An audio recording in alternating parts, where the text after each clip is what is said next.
नरेंद्र मोदी सरकार का 1 साल पूरा हो गया है। जबरदस्त जश्न की तैयारी है। बीजेपी अध्यक्ष अमित शाह इस वक्त बोल रहे हैं प्रेस कॉन्फ्रेंस। सीधे भारतीय जनता पार्टी और एनडीए का प्रतिनिधित्व आज संसद में इस सरकार में साझीदार हैं।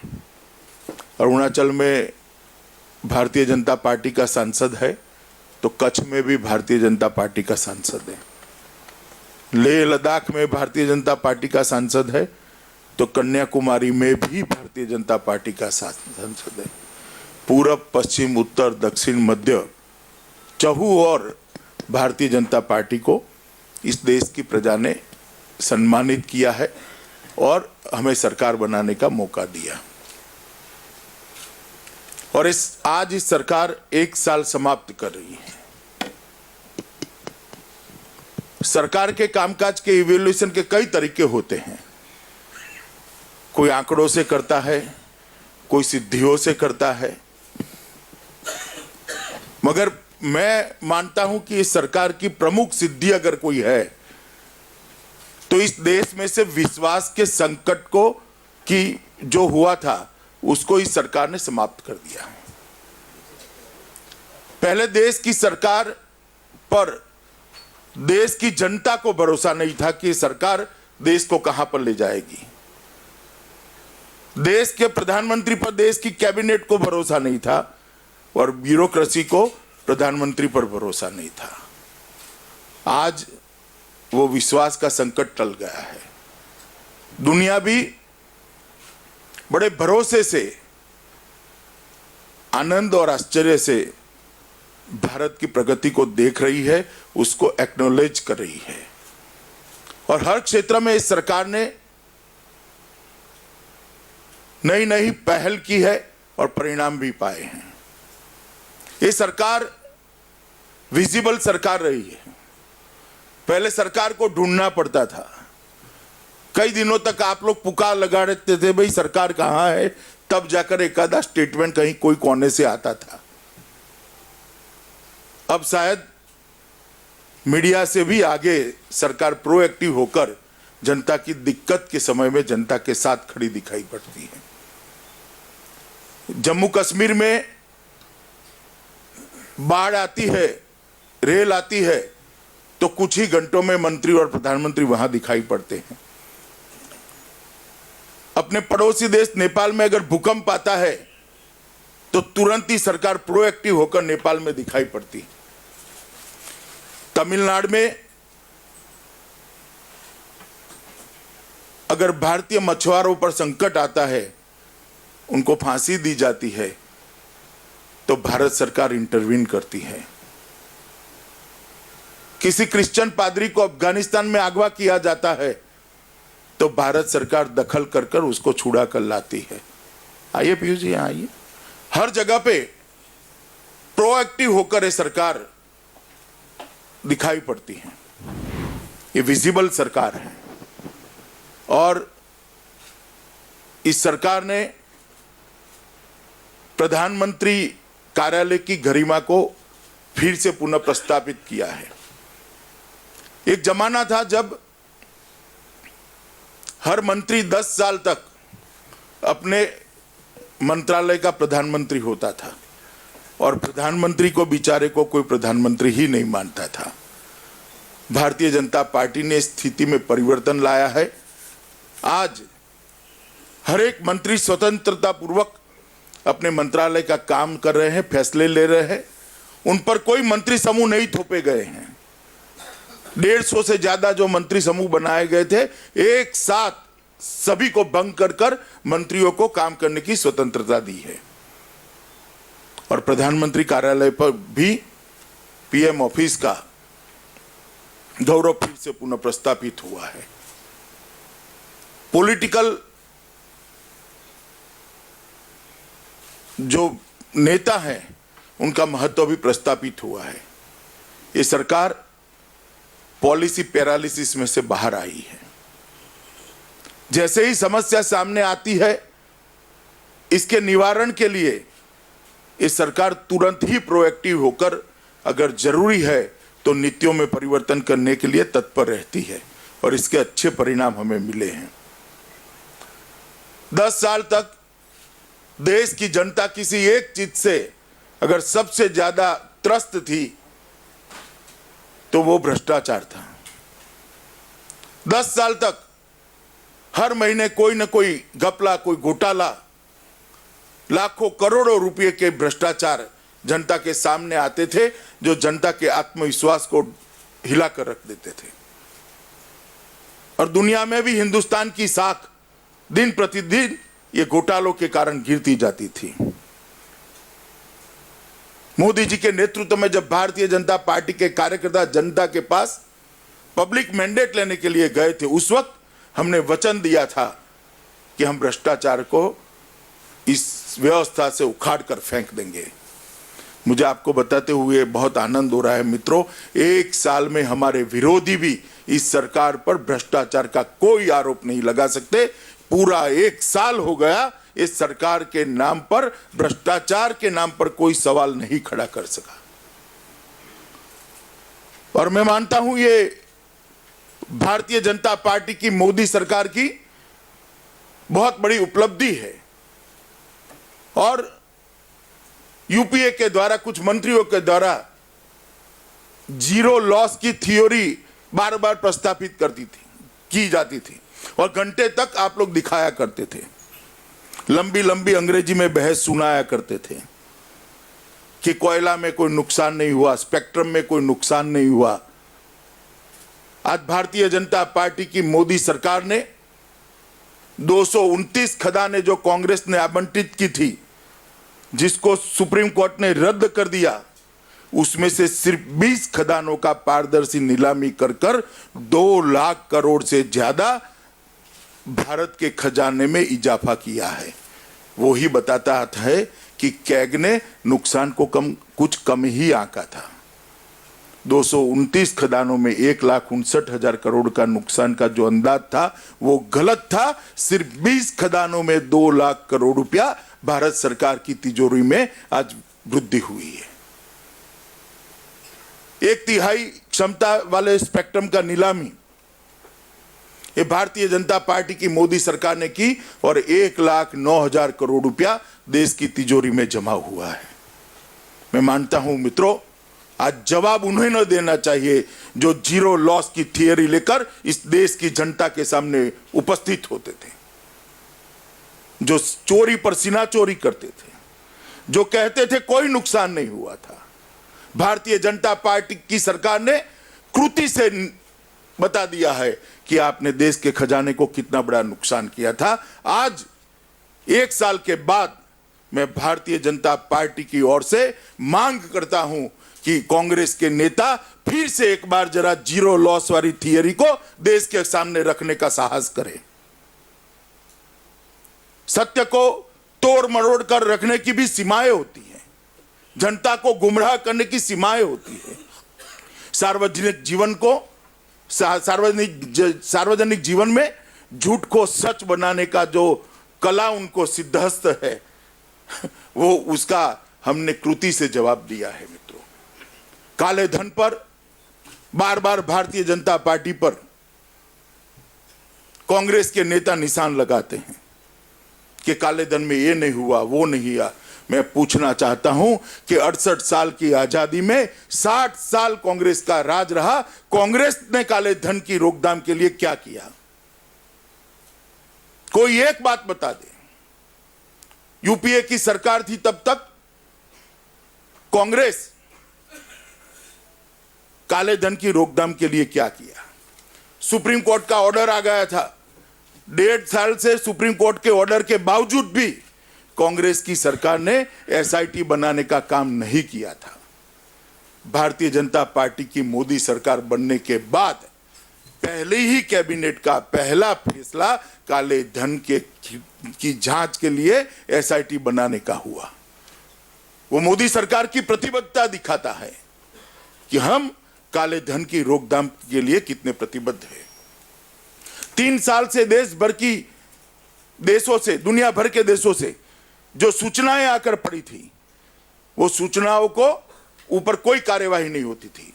हमारी सरकार बनने के बाद 45 दिन में करीब करीब 700 सूचनाओं को हमने एसआईटी को जांच के लिए दे दिया, उसके साझा कर लिया और आज एसआईटी उस पर जांच कर रही है। किसका अकाउंट है, अकाउंट का नंबर क्या है, कौन सी बैंक में है, कितनी अमाउंट है, वो सभी को साझा करने का काम ये भारतीय जनता पार्टी की सरकार ने किया। और आज मैं एक और बात स्पष्ट कर देता हूं, जो लोग जोर जोर से कहते हैं अकाउंट में किन के नाम है वो सरकार ने घोषित करने चाहिए, मैं स्पष्ट रूप से मानता हूं कि जो लोग अकाउंट किसके है वो उसके नाम डिक्लेयर कराना चाहते हैं वो काले धन की व्यवस्था के वकील हैं। अगर भारतीय जनता पार्टी की सरकार ये नामों की घोषणा करती है तो जो ट्रीटी है, इंटरनेशनल ट्रीटी है, उसके तहत आगे कोई सूचना भारत की सरकार को नहीं मिलेगी। क्या आप चाहते हैं कि आगे कोई सूचना न मिले? आपका इंटरेस्ट का एरिया क्या है? जांच हो और काला धन वापिस आए या मीडिया के टाइटल बनाने हैं, या तो बाकी जिनकी सूचना नहीं आई उनको बचाना है। भारतीय जनता पार्टी की सरकार कटिबद्धता से काले धन पर जो वैश्विक समाधान हुए हैं इसके हिसाब से कानूनी कार्यवाही करने के लिए कटिबद्ध है और किसी को बख्शा नहीं जाएगा। और इसीलिए देश की संसद में वित्तीय अनियमितताओं के लिए पहली बार सजा का प्रावधान करने वाला कानून मोदी सरकार आई है। आजादी के बाद पहली बार एक कानून ऐसा बना है जिसमें वित्तीय अनियमितताओं के लिए सजा का प्रावधान किया है और वो काले धन के लिए किया है। ये कानून बनने के बाद मैं गारंटी से कह सकता हूं कि इस देश में से फूटी कौड़ी भी काले धन के रूप में बाहर जाने का रास्ता भारतीय जनता पार्टी की सरकार ने बंद कर दिया है। हमें मित्रों बार बार टाने कसे जाते थे कि फेडरल स्ट्रक्चर का क्या होगा अगर भारतीय जनता पार्टी की सरकार आएगी। तो मैं आपको बताना चाहता हूं कि फेडरल स्ट्रक्चर को मजबूत करने के लिए, इस देश के संघीय ढांचे को ताकत देने के लिए भारतीय जनता पार्टी की मोदी सरकार ने जितना किया है शायद ही आजादी के बाद किसी एक सरकार ने किया होगा। सबसे पहले जब योजना आयोग को भंग कर दिया गया और नीति आयोग को बनाया गया, तब नीति आयोग के अंदर राज्यों की हिस्सेदारी सुनिश्चित कर दी गई। योजना बनाने के स्तर पर ही राज्यों की हिस्सेदारी को सुनिश्चित कर दिया गया और इससे योजनाएं वास्तविक बनेगी। दूसरा, 14वां फाइनेंस कमीशन का जो रिपोर्ट आया, वो रिपोर्ट के अंदर आजादी के बाद सबसे ज्यादा बढ़ोतरी राज्यों के लाभांश में की गई। 10% की वृद्धि करने का रिपोर्ट दे दिया गया। हमने वो रिपोर्ट को पुनर्विचार के लिए नहीं भेजा, ना पार्शियली एक्सेप्ट किया है। 10% की वृद्धि को 100% 100% स्वीकार कर लिया गया और आज भारत सरकार के बजट में राज्यों का लाभांश एक ही बजट में 32% से बढ़ाकर 42% करने का काम ये भारतीय जनता पार्टी की मोदी सरकार ने किया है। जब मोदी सरकार ने पारदर्शी तरीके से कोयला और खनिज खदानों की नीलामी का कानून लाए, तब हमारे पास विकल्प खुले थे कि राज्यों को सिर्फ रॉयल्टी देते, मगर हमने ऐसा नहीं किया। हमने चुनाव के वक्त वादा किया था कि देश का पूर्वी हिस्सा विकास की दौड़ में पश्चिमी हिस्से से थोड़ा पीछे पड़ गया है। पूर्वी हिस्से को पश्चिम की तरफ विकास करना चाहिए और खदानें सबसे ज्यादा देश के पूर्वी भाग में है। इसलिए भारतीय जनता पार्टी की सरकार ने एक सभानता पूर्वक एक फैसला किया कि खदानों की नीलामी से जितनी भी राशि आएगी वो राशि पूर्ण रूप से राज्यों के विकास के लिए राज्यों को दे दी जाएगी। और पूर्वी हिस्से में हमारी सरकार कम होने के बावजूद भी हमने पक्षापक्षी से ऊपर उठकर राज्यों के विकास के लिए, देश के पूर्वी हिस्से के विकास के लिए एक कदम उठाया है। मैं मानता हूं कि ये देश के फेडरल स्ट्रक्चर को बहुत बड़ी ताकत देने वाला कदम है। टीम इंडिया की एक नई कल्पना मोदी जी ने देश के सामने रखी है। प्रधानमंत्री, उनका मंत्रिमंडल और इरिस्पेक्टिव ऑफ पार्टी सारे देश के मुख्यमंत्री बनकर टीम इंडिया बनती है। ये विचार पहली बार भारत के इतिहास में किसी प्रधानमंत्री ने रखा है और उसको चरितार्थ करने का भी हमने प्रयास किया है। आर्थिक विकास के मामले में भी ये सरकार ने बहुत अच्छा काम किया है मित्रों। देश की अर्थतंत्र की गाड़ी पटरी पर से उतर गई थी। सभी पैरामीटर्स पर, अर्थतंत्र के सभी पैरामीटर्स ऊंधे मुंह गिर रहे थे। जब हमें विरासत में ये बिगड़ी हुई वित्तीय व्यवस्था मिली, तब एक सवाल था कि भारतीय जनता पार्टी की सरकार इसको कैसे ठीक करेगी। मगर आज 1 साल के बाद अर्थतंत्र के सभी पैरामीटर्स के अंदर भारतीय जनता पार्टी ने बहुत अच्छा परफॉर्म किया है। मैं थोड़ा बैकग्राउंड में आपको ले जाना चाहता हूं, जिससे कि भारतीय जनता पार्टी का गुड गवर्नेंस के साथ जुड़ाव आपको मालूम पड़े। जब पहली बार श्रीमान अटल बिहारी वाजपेयी इस देश के प्रधानमंत्री बने, उस वक्त उनको जब सरकार संभालने का मौका मिला, उस वक्त देश का विकास दर 4.4% था। 6 साल अटल जी ने काम किया। अटल जी ने जब सरकार छोड़ी और यूपीए के हाथ में सरकार का सूत्र दिए, तब देश का विकास दर हमने 8.4% कर यूपीए को दिया था। यूपीए ने 10 साल शासन किया और फिर से 4.4% कर भारतीय जनता पार्टी को वापस दिया, और भारतीय जनता पार्टी ने 1 साल में उसको 5.7% पर पहुंचाने का काम किया है। मैं 5.7% पुराने क्राइटेरिया से कह रहा हूं, क्योंकि कंपैरिजन ठीक हो। सभी आंकड़े मेरे पुराने क्राइटेरिया के हिसाब से है। तो 4.4 से 8.4 भाजपा के समय में, फिर से 4.4 यूपीए के समय में, और 4.4 से 5.7 भारतीय जनता पार्टी के समय में, वो सिद्ध करती है कांग्रेस जब आती है तब विकास दर गिरती है, भारतीय जनता पार्टी जब आती है तो विकास दर बढ़ती है। कौन सी पार्टी देश को विकास दे सकती है, ये इस आंकड़ों पर से सिद्ध होता है। और देश के पास तुलना करने के लिए अब दोनों शासन उपलब्ध है। पहले तो हम सिर्फ भाषण करते थे, मगर अब हमारे भी आंकड़े उपलब्ध है। मित्रों, बजट घाटे को नियंत्रित किया गया है, व्यापार घाटे को नियंत्रित कर दिया गया है।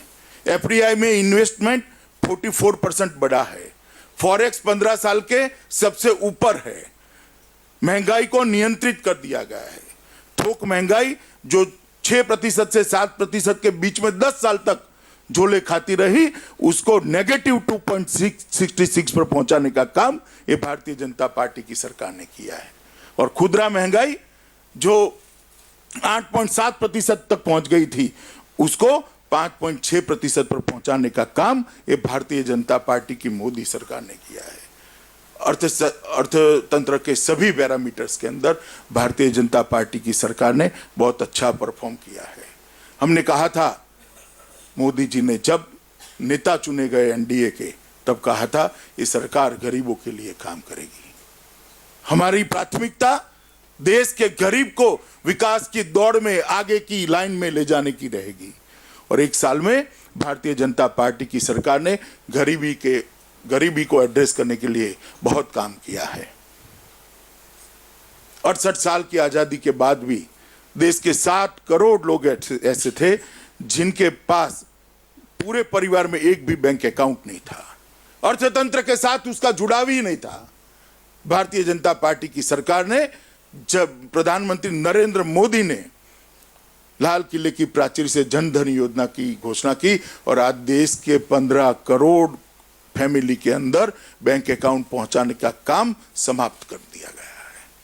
ये बैंक अकाउंट से वो सभी 15 करोड़ फैमिली का अर्थतंत्र के साथ जुड़ाव, एक कनेक्ट हुआ है, और अर्थतंत्र का फायदा अब उनके पास पहुंचने की शुरुआत होगी।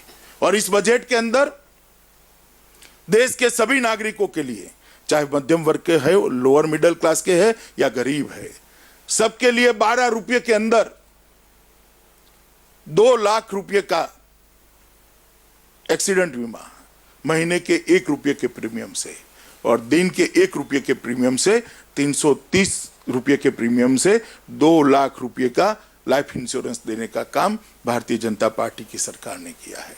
अटल पेंशन योजना के माध्यम से सिर्फ सरकारी कर्मचारी जो पेंशन को प्राप्त करते थे, उसकी जगह गरीब, व्यापारी, किसान और रिटायर्ड मजदूर भी इस पेंशन योजना का लाभ ले सकता है।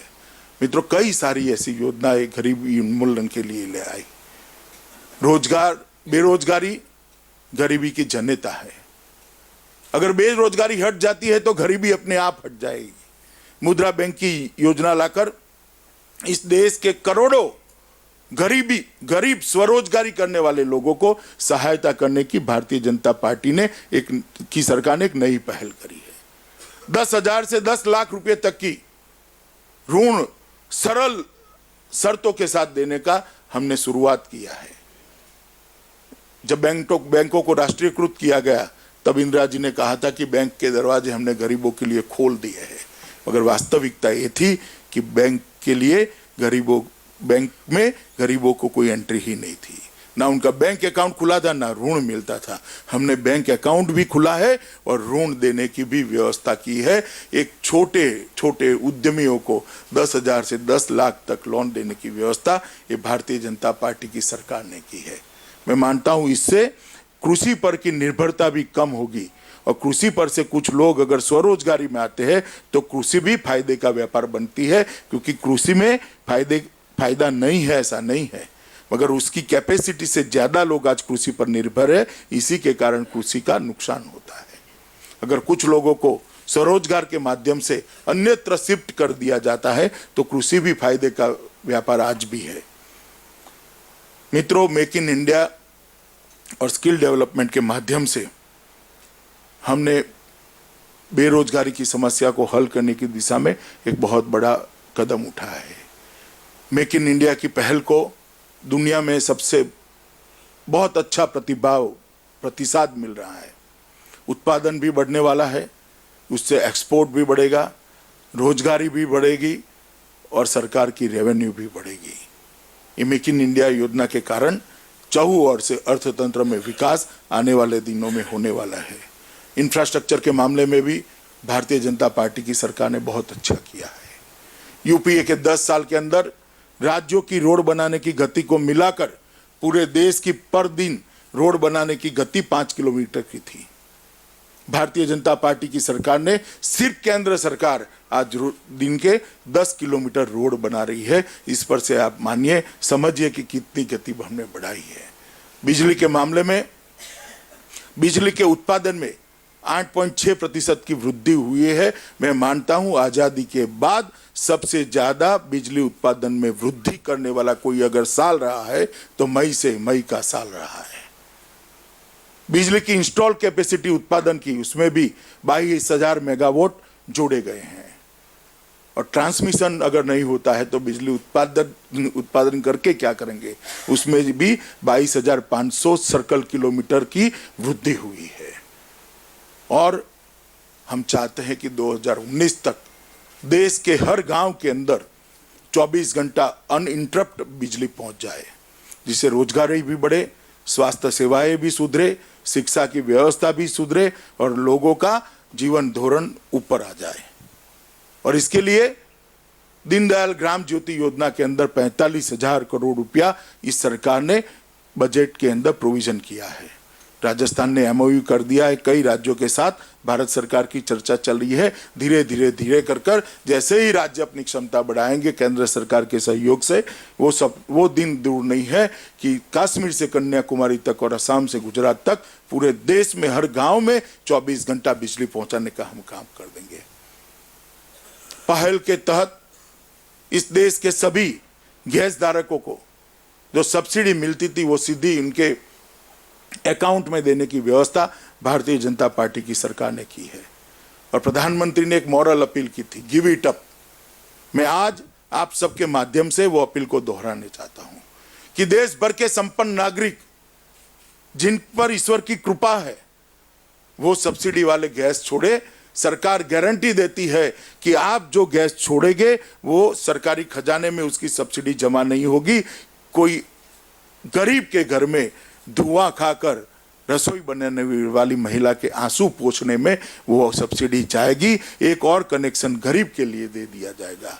2.5 लाख से ज्यादा लोग गिव इट अप को स्वीकार कर चुके हैं और 2.5 लाख से ज्यादा गरीबों को नए कनेक्शन देने का इस सरकार ने काम किया है। और लाल बहादुर शास्त्री के बाद पहली बार प्रधानमंत्री की अपील को, मॉरल अपील को, चाहे वो गिव इट अप हो, चाहे स्वच्छता अभियान हो, चाहे नमामि गंगे हो, चाहे बेटी बचाओ बेटी पढ़ाओ हो, चाहे सर पर मैला ढोने वाले शौचालयों को समाप्त करना हो, जनता अच्छा प्रतिसाद दे रही है। मित्रों, एग्रीकल्चर के लिए भी इस सरकार ने बहुत किया है। प्रधानमंत्री इरिगेशन योजना के तहत हमने लक्ष्य रखा है कि 5 साल के अंदर 14% इरिगेटेड लैंड में हम बढ़ोतरी करेंगे। सॉइल हेल्थ कार्ड पूरे देश में देने का हमारा लक्ष्य है। सॉइल हेल्थ कार्ड के माध्यम से पूरे देश भर के किसान को हम उसके खेत में कौन सा खाद चाहिए, कितना खाद चाहिए, कितना पानी चाहिए और कौन से क्रॉप से सबसे ज्यादा पैदावार वो ले सकता है, उसका वैज्ञानिक गाइडेंस हम देना चाहते हैं। मैं मानता हूं कि सॉइल हेल्थ कार्ड इस देश के कृषि विकास दर को एक बहुत बड़ा जंप देने में सफल होगा। ये प्रयोग सफलतापूर्वक मध्य प्रदेश और गुजरात ने किए हैं और हम इसको अब देश भर में करना चाहते हैं। आज अंग्रेजों के जमाने से आज तक जब कुदरती आपदा आती थी तो जगत का तात कहलाने वाला एक किसान असहाय बनकर खेत में खड़ा रहता था। ऊपर उसके लिए भगवान होता था, नीचे धरती माँ होती थी, बीच में कोई व्यवस्था नहीं होती थी। भारतीय जनता पार्टी की सरकार ने कुदरती आपदा के समय किसान को सहायता देने के जो मानांक थे वो मानांक को बदला है। किसान हितैषी मानांक बनाए हैं। पहले 50% नुकसान हो तो सहायता मिलती थी, उसको कम कर हमने 33% पर लेकर आए हैं। इससे मेरा अंदाज है कि इस साल की आपदा में 42% किसानों को ज्यादा सहायता मिलेगी। सहायता की राशि को भी हमने 50% एक ही साल में बढ़ाने का काम किया है और जो सहायता 1 हेक्टेयर तक मैक्सिमम मिलती थी उसको बढ़ाकर 2 हेक्टेयर का किया है। और बारिश और ओले के कारण चमक खो बैठे गेहूं और चावल और धान जो सरकार नहीं खरीदती थी उसको मिनिमम सपोर्ट प्राइस से ही खरीदने के लिए इस सरकार ने शुरुआत कर किसानों के साथ खड़ा रहने का एक स्तुत्य प्रयास किया है और मैं मानता हूं कि देश भर के किसान इससे हर्षित है। यूपीए की सरकार WTO के अंदर किसानों के हित को गिरोह रखकर आई थी। वहां एक समझौते पर सैद्धांतिक स्वीकृति दी थी कि भारत किसान को मिनिमम सपोर्ट प्राइस नहीं दे सकता। जब समझौते को अमली जामा पहनाने का समय आया तब देश के किसान के सौभाग्य से इस देश में सरकार बदल चुकी थी और भारतीय जनता पार्टी की मोदी सरकार थी। इसके कारण हमने जाकर वहां एक दृढ़ स्टैंड लिया कि हम ग्लोबल फाइनेंशियल डिसिप्लिन के हिस्से तो बनना चाहते हैं मगर हमारी प्रायोरिटी है कि इस देश के किसान को मिनिमम सपोर्ट प्राइस मिले। हम WTO का हिस्सा नहीं बनते तो न बने मगर हम किसान के साथ खड़े रहेंगे। और आज मित्रों, हम विश्व व्यापार संगठन के सदस्य भी है और विश्व व्यापार संगठन ने हमारी शर्त को मान भी लिया है। हम किसान को मिनिमम सपोर्ट प्राइस दे सकते हैं।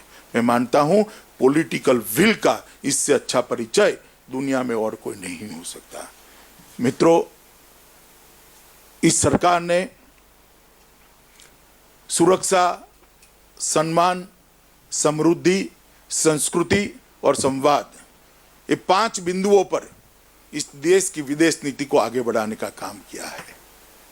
सामरिक दृष्टि से महत्वपूर्ण कई देशों का दौरा कर प्रधानमंत्री ने एक ही साल में सालों से जो निग्लेक्शन देश की सुरक्षा के लिए लिया गया था उसको वो कमी को भरने का काम किया है।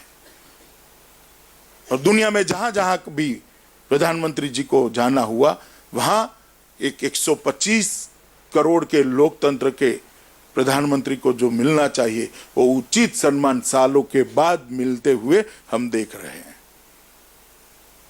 जो लोग ताने कस रहे हैं उनको मालूम नहीं है कि इस देश को व्यापार चाहिए, सामरिक दृष्टि से इस देश को सुरक्षा चाहिए। इस देश की संस्कृति दुनिया की अच्छी संस्कृति, सबसे अच्छी संस्कृति है, उसको दुनिया में पहुंचाना चाहिए जिससे दुनिया का भी भला होगा और देश की संस्कृति का सम्मान भी होगा।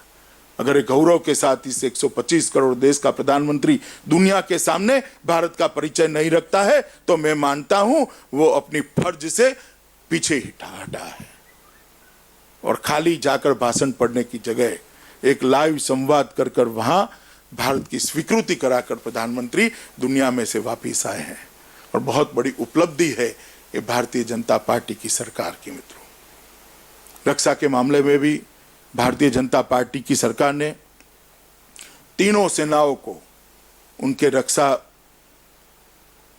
के साधनों की जरूरियातों के लिए एक 10 साल का वैज्ञानिक रोड मैप तैयार कर आश्वस्त किया है कि आप सीमा पर सुरक्षा करिए, आपकी चिंता इस देश की सरकार करेगी। और आज गौरव के साथ हमारा सैनिक सीमा पर देश की सुरक्षा कर रहा है। आए दिन गोलीबारी होने की घटनाएं भी कम हो गई है। जम्मू कश्मीर का इलेक्शन का 2-3 महीना बाद कर दीजिए तो सबको मालूम पड़ गया है कि अब ये नहीं चलेगा। एक ठोस रक्षा नीति के कारण आज हम सुरक्षित हैं और मैं मानता हूं मित्रों ये बहुत बड़ी उपलब्धि है। कई सारी चीजें ऐसी है जो अलग अलग मंत्रालयों ने की है, स्वास्थ्य मंत्रालय, HRD मंत्रालय, कई सारे मंत्रालयों ने अच्छी पहल की है। गृह मंत्रालय ने भी, जैसे मान लीजिए गृह मंत्रालय ऐसे चलता था कहीं का ईंट कहीं का रोड़ा, भानुमति का कुनबा, इसकी जगह एक वक्यता लाकर पूरे देश भर में सभी सुरक्षा एजेंसियों को एक सूत्र में बांधने का काम किया है और इसके कारण आंतरिक सुरक्षा भी मजबूत हुई है। और जहां कहीं भी इक्का दुक्का घटनाएं हुई उसको स्पॉन्टेनियस रिस्पांस देकर रिएक्ट किया गया और कंट्रोल लेने का काम भारतीय जनता पार्टी की सरकार ने किया। मित्रों, बहुत सारी बात कहने को है मगर आपके मन में भी काफी बातें पूछने को भी होगी तो थोड़ा समय आपको पूछने के लिए रख देते हैं। और मैं मानता हूं कि लोकतंत्र के अंदर सभी प्रकार की आलोचना का स्वागत है मगर लोकतंत्र के अंदर अच्छी बातों को न्यूट्रल तरीके से पहुंचाने का भी मीडिया जगत का भी फर्ज है। वो याद दिलाकर मैं मेरी बात को समाप्त करता हूं। धन्यवाद। मित्रों, आपके सवाल लेंगे लेकिन उससे पहले मैं आग्रह करूंगा अपने राष्ट्रीय अध्यक्ष जी से कि पार्टी की तरफ से एक हमने 4 पेज का एक फोल्डर तैयार किया है, साल एक शुरुआत अनेक। मैं माननीय अध्यक्ष जी से आग्रह करूंगा कि इसका विधिवत रूप से हम यहाँ से विमोचन करें। मित्रों, ये फोल्डर 12 भाषाओं में और 6 बोली मगर लिपि उसकी हिंदी या तो जो गुजराती जो होगी वो होगी, इस तरह से छापा गया है। मैं मानता हूं कि ये बहुत बड़ा प्रयास है भारतीय जनता पार्टी का।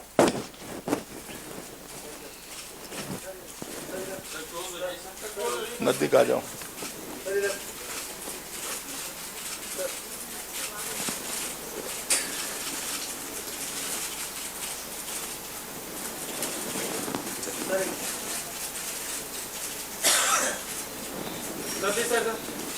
चलो भाई, हो गया। एक थोड़ा मैं, वैसे तो आप लोगों को मालूम है कि आज से लेकर 1 तारीख तक हमने एक संपर्क अभियान शुरू किया है। हम 1 साल की सरकार की उपलब्धियों को लेकर लोगों के बीच में जाएंगे। जो डिजाइन बनी है उसके तहत करीब करीब छोटी मोटी देश भर में 4,413 सभाएं आयोजित की गई है। भारत सरकार के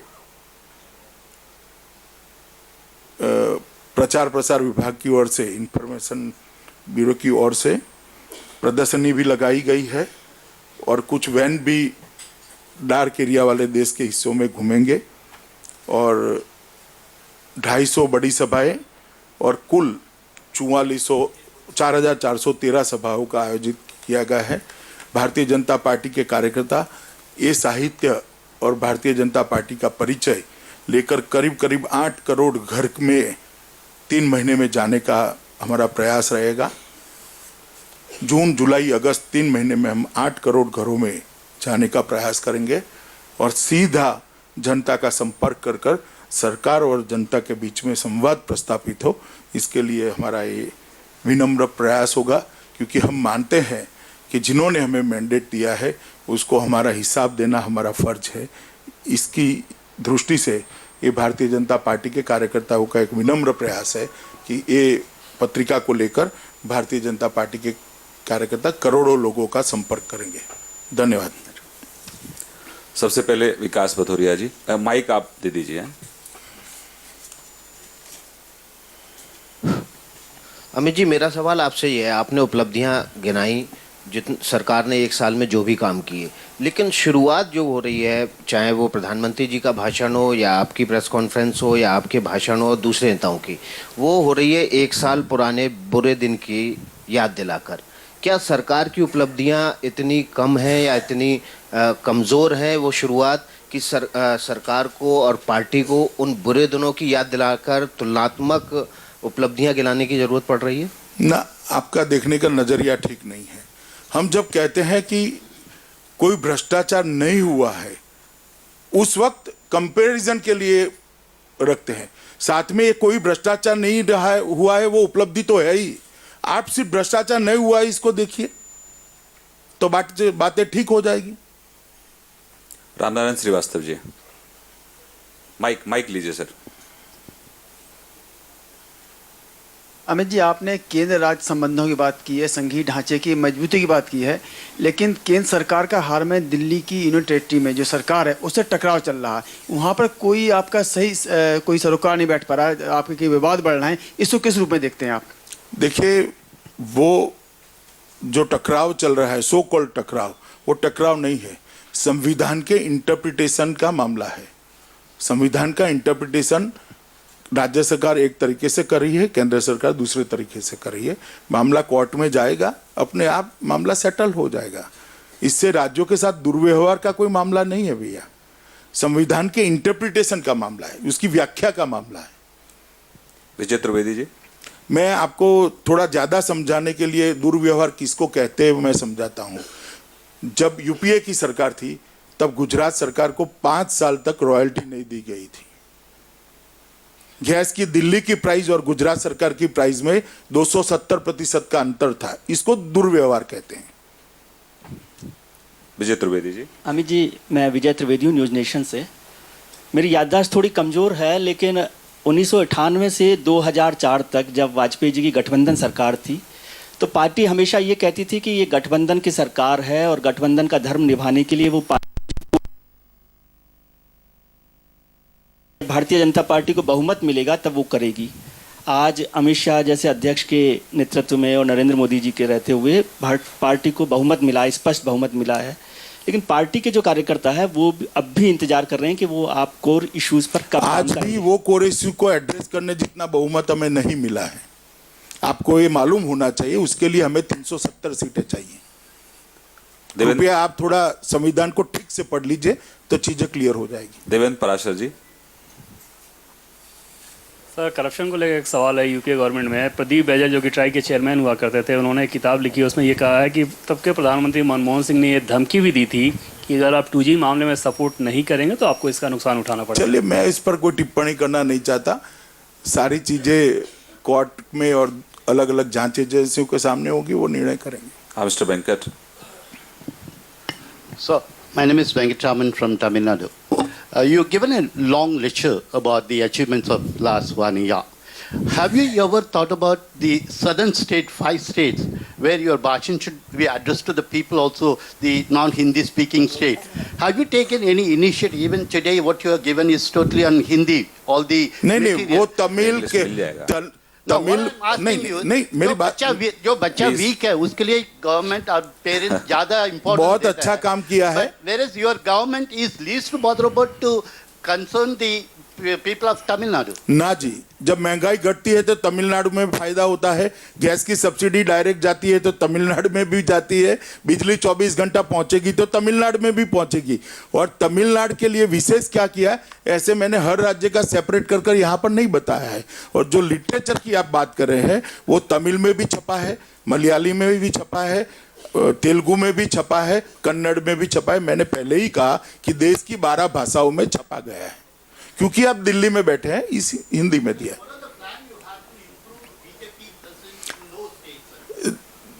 दक्षिण के 4 राज्यों में हमने बहुत सटीक तरीके से सदस्यता को प्लान किया था और लगभग दक्षिण के 4 राज्यों में 3200 कार्यकर्ता फुल टाइमर निकले थे और 3 गुना से 12 गुना सदस्यता दक्षिण के 5 राज्यों में बढ़ी है। मारिया शकील। सर, आपने अचीवमेंट्स और इनिशिएटिव्स के बारे में बताया इस 1 साल में। अगले 4 साल का रास्ता किस तरह से आप देख रहे हैं? What are the challenges you have identified? वो मोदी जी बताएंगे आपको। अनामिका और फिर अशोक सिंघल जी। सर, विपक्ष का आरोप है कि ये सरकार इम्प्लीमेंटेशन से ज़्यादा बयानबाजी की सरकार है और ख़ासतौर पर आपने किसानों की बात की, गांव की बात की। आदर्श ग्राम योजना जैसी योजनाओं में बहुत ज़्यादा इम्प्रूवमेंट नहीं हुआ है। यहाँ तक कि पीएम ने जिन गाँवों को गोद लिया था उनमें भी बहुत काम नहीं हुए थे। आप जाकर आइए एक बार। आपके सांसद मैं तो जाकर आया हूँ। पार्टी में ये सवाल आप जयपुर जाकर आइए, मैं तो जाकर आया हूँ, तो आपको मालूम पड़ेगा। और वहां उपलब्ध है पहले के जयपुर के फोटोग्राफ वीडियोग्राफी और अब के जयपुर के फोटोग्राफ वीडियोग्राफी। टुपिया एक बार जाकर आइए। अमित जी, मैं अरविंद हूँ, इंडिया न्यूज़ से। बहुत सारी उपलब्धियां आपने बताई, लेकिन जिस तरह से दूसरे राज्यों जहाँ पे दूसरी सरकारें हैं, जैसे उत्तर प्रदेश को देख लें, बहुत सारी ऐसी योजनाएं चल रही हैं जिसको भारत सरकार पैसा नहीं दे रही है। खासतौर पे पर्यटन को लेकर मैं बहुत सारे जगहों पे ऐसे जगह बता सकता हूँ जहाँ पे पैसे नहीं मिल रहे हैं। ऐसा क्यों हो रहा है? मैं मानता हूं कि एक ही कारण से होता होगा कि जो पैसा गया है उसके खर्चे का हिसाब नहीं आया होगा। इसके अलावा कोई और कारण नहीं हो सकता। अमित जी इधर। हाँ, अशोक सिंघल जी पूछिए प्लीज। अमित जी, एक बड़ी उम्मीदें बंधी थी जहां इतनी सारी उपलब्धियां आपने गिनाई 1 साल की, लेकिन जब मोदी प्राइम मिनिस्टर बने तो एक उम्मीद थी कि दाऊद भी भारत में आएगा।